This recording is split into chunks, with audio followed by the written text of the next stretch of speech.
Julian, welcome. You've been in your new role for a number of weeks now. You're obviously following Joanne Seeger's, a hard act to follow, but what will you be bringing to the role? Yeah, Joanne's an impossible act to follow. She was CEO of the PLSA for an NAPF, as we were before, for 10 years. So yeah, very, very big boots in which to step into. So I won't be trying to do that because that would be just something I wouldn't be able to succeed with. So my focus is going to be, my initial early focus is going to be on understanding what organisation does the PLSA need to be 5 years into the future? What are the things that we need to set ourselves to achieve? How are we going to get about finding out and doing the things that we need to do? So that's going to be taking up a lot of my energy, a lot of my time early on. So looking to evolve, and that's something that this industry as a whole perhaps needs to embrace. So are you looking to lead by example, if you like? Yeah, I think that's one of the key roles for the PLSA, really. We need to lead by example. One of the great things about the PLSA is the collective strength, knowledge, know-how and wisdom across our membership. When we do things, we like to listen. We like to hear what our members are saying. We like to embrace that, and we like to use that to help us think about what should be done in the future. But alongside that, there's some challenge. So if we think there are things where things need to improve and things need to change, then we need to be brave enough and strong enough to continue challenging where appropriate. So absolutely, yeah. You talked there about listening and about challenges. So what are your members, some of the 1,500 delegates that are at this conference, saying to you are the biggest challenges at the moment? Yeah. So I guess the thing that will be on top of most people's lists, if you ask them about big things that are coming up in the future, will be the continuation of automatic enrolment, the increase in the contribution levels. So they increase in April, they increase again the following April to 5% and then to 8%, making that a continued success.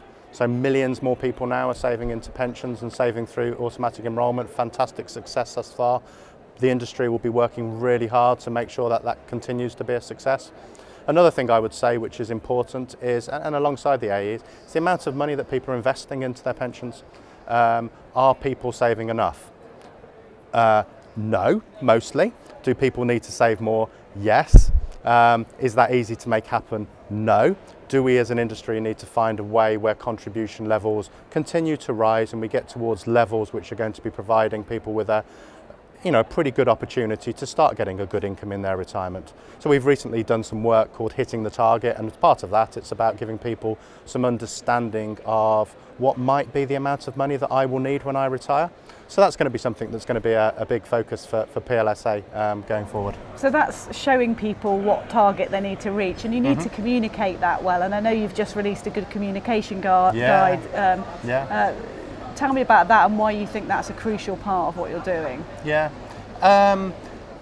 People's understanding of pensions. What is a pension? What does it mean? By people, I don't mean people in our industry. I mean people who, put money into pensions, our members, consumers, you, I, everybody. Some 20 million people potentially. Exactly. What do they want to know about a pension? What's their understanding of it? How much detail can they cope with? The way that we talk to them and communicate with them, is it too complicated and complex at the moment? Yes, that's what all the feedback that we hear tells us. Does it need to be infinitely better so you've got a fighting chance of understanding clearly and simply? Yes, it does. So good communication so that people just don't need to be fed information that's not necessarily going to help them understand and make the decisions that they need to make. The tagline at this conference is decoding the future, and there's a lot of talk about tech and how that could help, and obviously that generation that you're trying to appeal to and trying to communicate with as end users are always using technology. It's the interface they're most comfortable with. That really has to be embraced now. Yeah, absolutely agree. I think it's fair to say that the industry as a whole is not where it should be in terms of the technology curve. If we were to think about where it is, it's got a long way to go. We at the PLSA, in the way that we do things with our members and the way that we communicate with our members, we've got a long way to go as well. It'll be something that we'll be kind of focusing and prioritising on as an organisation, not least in terms of things that we discuss with our members. So this conference is a lovely example of that. We'll be hearing later on in the conference from Nick Bostrom, who's going to be telling us all about artificial intelligence and what the world will look like when artificial intelligence really starts to kind of grip and take hold, and what that means for us in our work, in our lives. That's massively important. Yeah. It's quite mind-blowing in a way that the pensions we're saving for that future, which is not that far away, could look very different. In terms of technology? In terms of everything, technology, politics, geopolitics. Yeah, it could look very different, but isn't that the world we live in nowadays? When has it been stable? You know, I struggle to think. I struggle to think of a period when there's been stability for quite some time now. That's the era that we're in.